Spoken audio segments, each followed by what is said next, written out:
New ইয়র্কের জ্যাকসনের থেকে আপনাদের সঙ্গে আছে আমি খালেদ মহিউদ্দিন।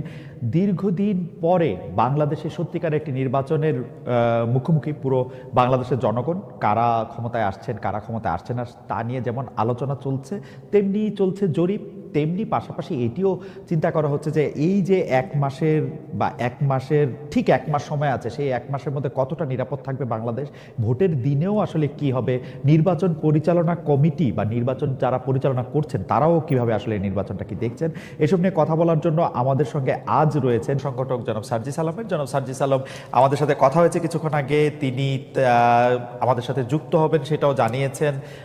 আমরা তার কাছে অপেক্ষা করছি, তিনি যখনই আমাদের সাথে যুক্ত হবেন তার সাথে আমরা আসলে আপনাদের যোগাযোগ করিয়ে দিব এবং আমরা তার সাথে কথা বলবো। আমাদের সাথে আরো থাকছেন সজীব ওয়াজেদ জয়, আপনাকে আমাদের অনুষ্ঠানে স্বাগত জানাই। আমি প্রথম প্রশ্ন নিয়ে একটু সজীব ওয়াজেদ জয় আপনার কাছে আসতে চাই। 12 তারিখে নির্বাচন, এই নির্বাচন নিয়ে কি আপনাদের মনে কোনো সংশয় আছে যে নির্বাচনটা হবে কি হবে না? আওয়ামী লীগকে বাদ দিয়ে আমাদের কোটি কোটি ভোটার আছে, তাদেরকে বাদ দিয়ে একটা নির্বাচন এটা কারো কাছেই গ্রহণযোগ্য হবে না। আমাদের দেশের জন্য আন্দোলন করতে হবে। আমরা আন্দোলন করতে চাইনি, আমরা সংঘর্ষ চাই না, তবে আমাদেরকে কোনো দিকেই কোনো কি বলবো পথ দেওয়া হচ্ছে না। এখন আমাদের আন্দোলন ছাড়া আর কোনো উপায় নেই। বাংলাদেশের মানুষ এরকম একটা সাজানো নির্বাচন মানবে না। আজ হোক কাল হোক মানুষ রাস্তায় নেমে পড়বে, এটা তারা মানবে না। আমরা যেই শাটডাউন দেখেছি, বাংলাদেশের মানুষ সেটাকে রেসপন্ড করেছে। 13 তারিখে ঢাকা শহর সম্পূর্ণ বন্ধ ছিল, 16-17 তারিখে সারা দেশেই মানুষ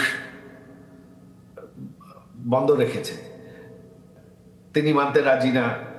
দেশের মানুষও এখন ভীষণ অসন্তুষ্ট। দেশে কোনো আইন শৃঙ্খলা নেই, অর্থনীতি একদম নেমে গেছে, দেশ একটা মৌলবাদী দেশ হয়ে যাচ্ছে। এটা কেউই পছন্দ করছে না। হ্যাঁ, অবশ্যই এই ইউনূস সরকার হচ্ছে পাকিস্তানি, তাদের সাথে হচ্ছে জামাতে ইসলাম, যারা বাংলাদেশকে কোনোদিন পাকিস্তান থেকে স্বাধীন হতে চায় না। তারা 71-এ জঙ্গি হিসাবে আমাদের বাঙালি 3 কোটি বাঙালিকে 30 লক্ষ বাঙালিকে তারা হত্যা করেছে। তো এখন তারাই কিন্তু ইউনূসের সাথে আছে। তারা চাচ্ছে বাংলাদেশ পাকিস্তানের একটা অংশ হয়ে থাকুক। সম্পর্কই হচ্ছে পাকিস্তানের সাথে, তারা সম্পূর্ণভাবে পাকিস্তানের সাথে জড়িত। পাকিস্তানকে তারা পারলে বাংলাদেশে নিয়ে আসে।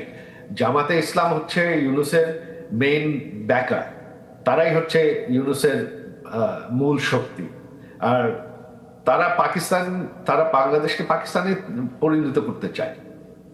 বাংলাদেশের মানুষ সাজানো নির্বাচন মানবে না। আর আওয়ামী লীগ সব থেকে বড় দল, সব থেকে পুরাতন দল। আওয়ামী লীগকে শেষ করা সম্ভব না। আজ হোক কাল হোক একদিন আওয়ামী লীগ ফিরে আসবে, এটা হবে। এখন তো বাংলাদেশ সরকার সম্পূর্ণ অবৈধ, এটা তো আমাদের সরকার না, এখানে তো বিশ্বাসের কোনো প্রশ্নই ওঠে না। তবে আওয়ামী লীগ এখন সম্পূর্ণভাবে ঐক্যবদ্ধ। আওয়ামী লীগ শুধু না, যত সেকুলার দলগুলো আছে তাদেরকে কিন্তু নির্বাচন থেকে বাদ দেওয়া হয়েছে। আওয়ামী লীগ কিন্তু শুধু না, একা নেই। তো সেকুলার ফোর্স যদি আপনি বাদ দিয়ে মৌলবাদীদেরকেই ক্ষমতায় আনতে চান একটা সাজানো নির্বাচন করে, তাহলে তো অবশ্যই ভারতের জন্য একটা ভয়ঙ্কর পরিস্থিতি হবে। আমরা শুনেছিলাম যে আওয়ামী লীগের যারা শীর্ষস্থানীয় নেতৃবৃন্দ আছেন, আওয়ামী লীগ, যুবলীগ, ছাত্রলীগ বা তাদের মধ্যে অনেকে প্রাণ ভয় সেনাবাহিনীতে ক্যান্টনমেন্টে আশ্রয় নিতে গিয়েছিলেন। তাদের একটা মোটামুটিভাবে তাদের একটা সংখ্যাও বলা হয়েছিল আইএসপিআর থেকে এটা দিয়ে, কিন্তু পরে আমরা দেখলাম তাদের কাছে এই সংখ্যক লোক তাদের কাছে আসলে নাই। আবার এদের কিছু লোক আবার এদের মধ্যে আছে। আমি সেজন্য জানতে চাইছিলাম যে আপনারা কি আসলে এই যে যাদেরকে ছেড়ে দেওয়া হলো, এমনকি শেখ হাসিনাকে যে বিদেশে চলে যেতে দেওয়া হলো পদত্যাগের পরে, এর জন্য কি আপনারা সেনাবাহিনীকে বা কাউকে আসলে দায়ী মনে করেন কিনা? আপনারা যে বিচারের কথা বলছেন, দেখেন দুইটা বড় বিষয় সার্জিস।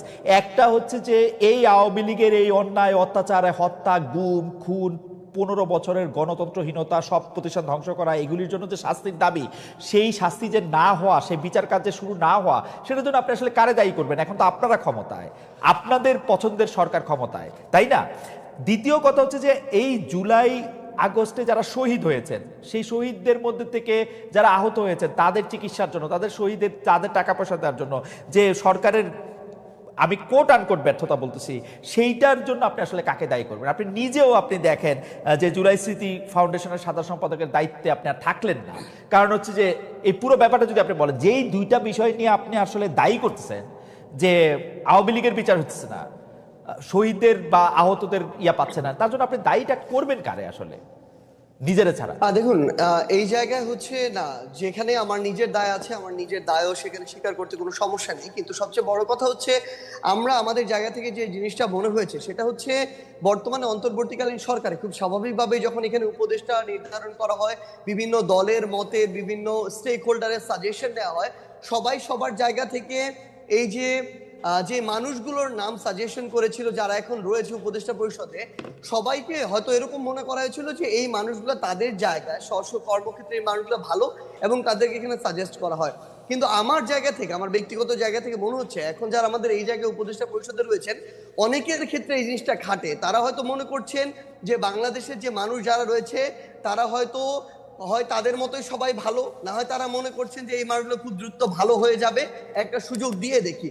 কিন্তু সবচেয়ে বড় কথা হচ্ছে, এই বাংলাদেশে আমরা দেখছি প্রত্যেকটা সেক্টরে মানুষদের শিরায় শিরায় আসলে এই যে এতদিনের যে ফ্যাসিজম, কিংবা এই যে একটা চিন্তা ভাবনার একটা করাপ্টেড চিন্তা ভাবনা ঢুকে গিয়েছে, এখান থেকে মানুষকে বের করে নিয়ে আসার জন্য একটা স্ট্রিক্ট একটা ওয়েতে যাওয়া প্রয়োজন। কিন্তু খুব স্বাভাবিকভাবে সেটি আমরা দেখছি না, বরং ওই মানুষগুলোর মধ্যে যে প্রথমে 2-3 মাসে যে একটা ভীতি তৈরি হয়েছিল, যে একটা কথা বলি, আমি বিভিন্ন জনের কাছ থেকে যা জানছি, যত উপদেষ্টা আপনারা নিয়োগ দিচ্ছেন, ডক্টর ইউনূস সহ, আপনারা সহ সব উপদেষ্টা নিয়োগ দিচ্ছেন আপনারা আর কারো কথা শুনে কোনো একজন উপদেষ্টা নিয়োগ দেন? আচ্ছা, সবচেয়ে ভাই একটা জিনিস একদম ক্লিয়ার করি, এটা হচ্ছে সবচেয়ে বড় মিথ্যা কথা। কেউ যদি বলে থাকেন তাহলে তিনি মিথ্যা বলেছেন অথবা না জেনে বলেছেন। এখানে বিএনপি তাদের সরাসরি তাদের মত ছিল, তাদের সাজেশন ছিল, জামায়াতের মত ছিল, তাদের সাজেশন ছিল, অন্যান্য রাজনৈতিক দলগুলোর জায়গা থেকে নামের সাজেশন ছিল, বাংলাদেশ সেনাবাহিনীর পক্ষ থেকে সাজেশন ছিল, শিক্ষার্থীদের পক্ষ থেকে সাজেশন ছিল, সিভিল সোসাইটির পক্ষ থেকে সাজেশন ছিল। আমরা শুনছি শুধু আপনাদের সাজেশন নেওয়া হয়েছে, আর কারো সাজেশন নেওয়া হয়নি ভাই। এবং সবচেয়ে বড় কথা, ইভেন এখানে প্রফেসর ডক্টর মোহাম্মদ ইউনূস যখন তাকে প্রধান উপদেষ্টা হিসেবে আমরা আমাদের জায়গা থেকে প্রস্তাব করি এবং তিনি সেখানে পজিটিভ একটি রেসপন্স করেন, তখন তার জায়গা থেকেও সাজেশন ছিল এরকম যে আমি এই পরিষদটাকে যদি কন্টিনিউ করতে চাই, এখানে আরো 2-3 জন এই মানুষকে প্রয়োজন এই জায়গাগুলোতে উপদেষ্টা পদে।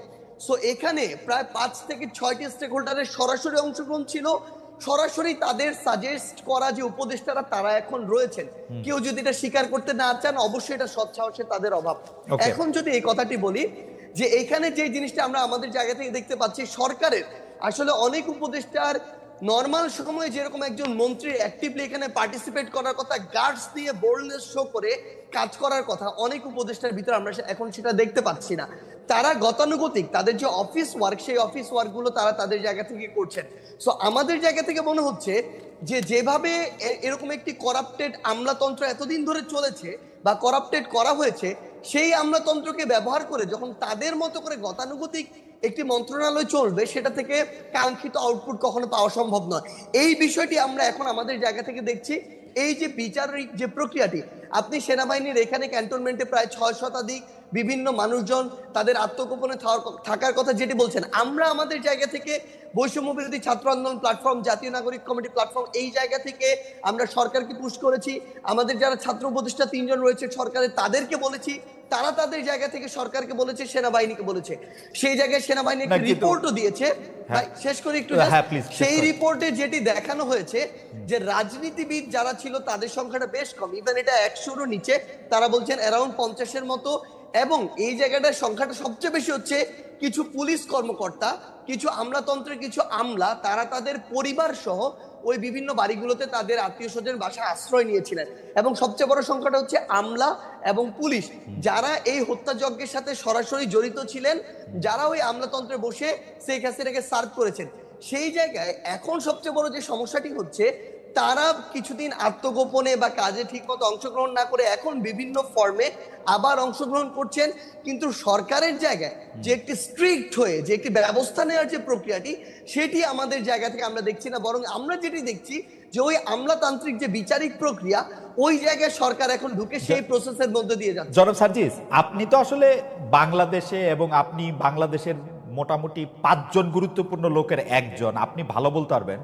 আপনি আমাকে একটু বলেন তো, আপনি বললেন যে উপদেষ্টারা আসলে তাদের দায়িত্ব পালন করার ক্ষেত্রে অনেকটা, মানে আমি কি বলবো, যে অনেকটাই পরিচিত হচ্ছে না, কিন্তু আমি দূর থেকে বাংলাদেশটাকে যা দেখি, যে বাংলাদেশটাকে চালাইতেছেন আপনারা 3 জন, যে সমন্বয়ক উপদেষ্টা পরিষদে আছেন সেই 3 জন, এবং আপনি এবং জনাব হাসনাত আব্দুল্লাহ, আপনারা 5 জন যদি ধরে নেই, তাহলে এই যে কি জানি বলে নাগরিক কমিটির জনাব পাটোয়ারি, জনাব আক্তার, তারাও কিছুটা সরকার চালাচ্ছেন। আপনারা সব জায়গায় সালিশ মোকদ্দমা করতেছেন, আপনাদের কথায় আপনারা বদলি করতেছেন, আপনাদের কথা আমি যা শুনি আর কি, এগুলি কি মিথ্যা?